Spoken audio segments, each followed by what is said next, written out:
안녕하십니까. 한국 현대사 27번째 정치 분야 보수 진보 알고나 떠드는가 라는 주제로 말씀을 드리겠습니다.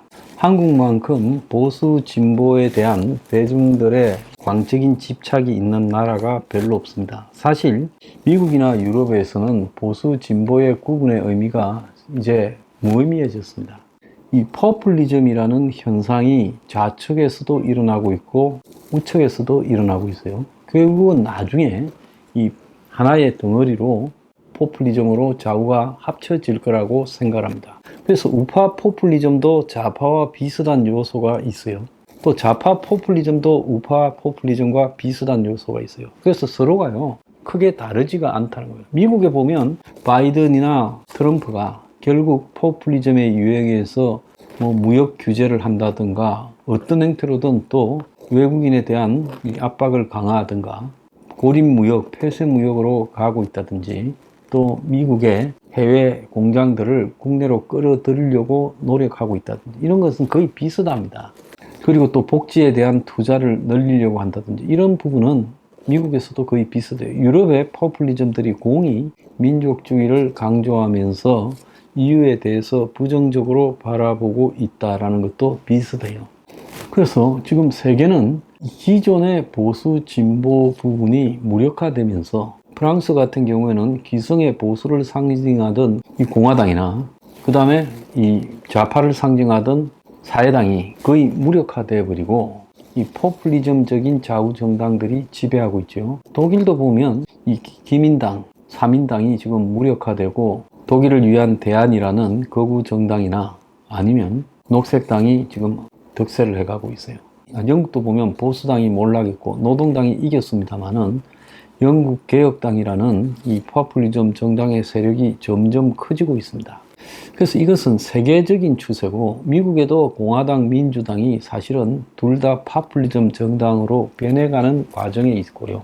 이번에 미국의 대선이 먹물 엘리트에 대한 심판 대선으로 가서 해리스가 임명한 이 팀 월즈라는 미네소타 주지사가 폭발적인 인기를 끌고 있다는 이야기도 거기서 나오는 겁니다.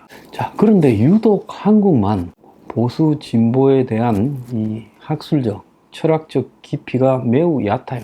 옛날에 운동권 출신들이 70년대 후반, 80년대에 이야기했던 신식민지 해방론이나 국가 독점 자본주의나 지금 와서 보면 황당한 이론에 불과하지요.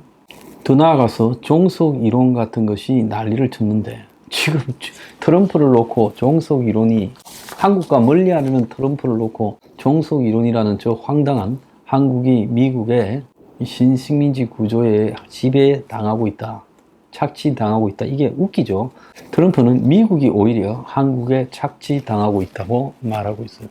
한 치 앞도 못 내다봤던 몇 년 뒤에 동구권, 공산권이 몰락할 거라는 것을 내다보지도 못했던 한국의 운동권 이론.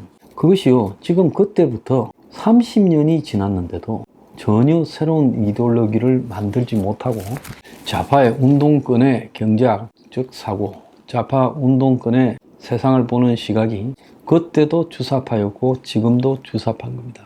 그러니까 오히려 그때만 해도 운동권 내부에 NLPD, CA 이런 흐름도 있었고 더 나아가서 다양한 형태의 이 모양이 다른 운동권들이 견주고 있었어요. 한국 사회의 모순을 뭘로 보느냐 이런 부분에서 논쟁도 신랄했습니다. 또 더 나아가서 주사파가 아닌 순수 좌파에 가까운 노동자 지향 정당이나 운동권 세력도 좀 있었어요. 근데 이제 그 나머지 주사파를 뺀 운동권 세력이 거의 몰락했고 PD를 대표하던 정의당도 몰락했습니다. 그래서 이제는 그야말로 운동권은 친북 반일 반미를 표방하는 세력이 기득권 민주당을 접수해서 민주당이 모든 것을 대변하고 나머지 그래서 민주당을 접수해서 이제 주류로 되어버렸습니다.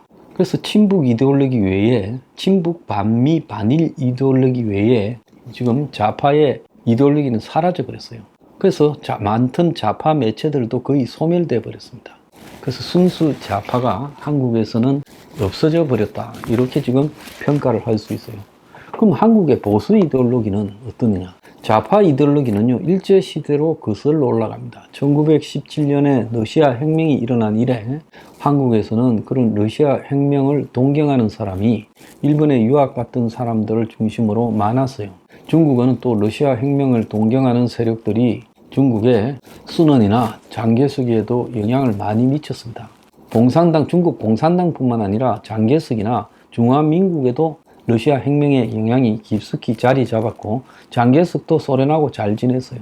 자, 그래서 그런 영향들로 인해서 일제시대에 해외 나갔던 지식인에 의해서 당시 한국에는 이 좌파, 러시아 혁명을 동경하는 좌파나 무정부주의가 굉장히 지배하고 있었습니다. 그래서 임시정부에 보면 몇 사람 빼놓고 좌파 무정부주의자들이 굉장히 많았죠.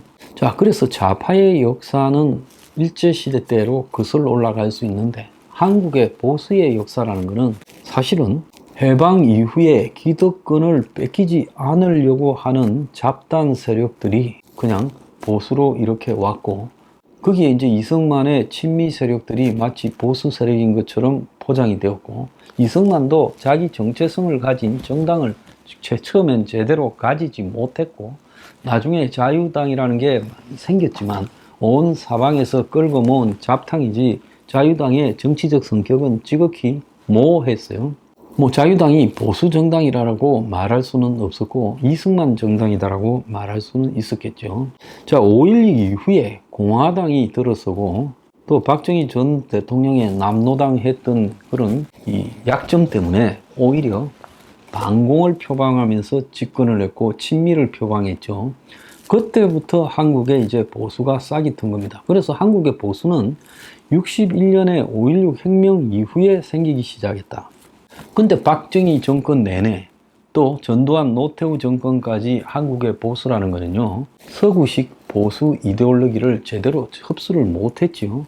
사실은 영국에서 보수의 원조가 에드먼드 버크라고 영국 보수의 원조라고 이렇게 이 사람을 말하지만 사실은 점진적인 진보를 강조한 이 버크가 현대 보수 사상의 정치적인 기틀을 만들었다라고 하는 것도 후대에서 억지로 엮은 것이지 버크도 자신의 사상이 우파 보수 진영에만 영향을 준 게 아니라 좌파에도 영향을 미친 복합적인 성격이 있었다라고 봐야 돼요. 버크가 보수의 비조다라는 말도 후대에서 만들어진 것이고 사실은 이념을 떠나서 온건파였다라는 것 정도입니다. 자, 러셀 커크라는 영국 출신의 학자가요, 미국에서